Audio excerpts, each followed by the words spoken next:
About once a year, I do the Everlywell test for food sensitivities, and it's completely changed my life, actually. I didn't even know what I was sensitive to or not, and I love that it not only it tells you what you are, but like how much you're sensitive to it.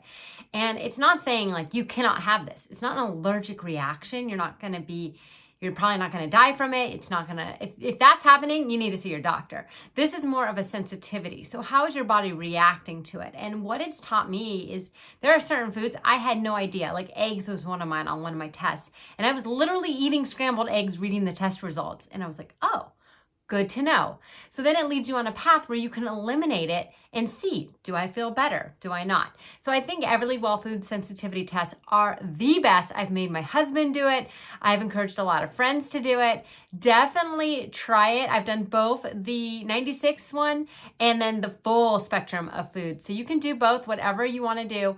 And I highly, highly recommend you take this test.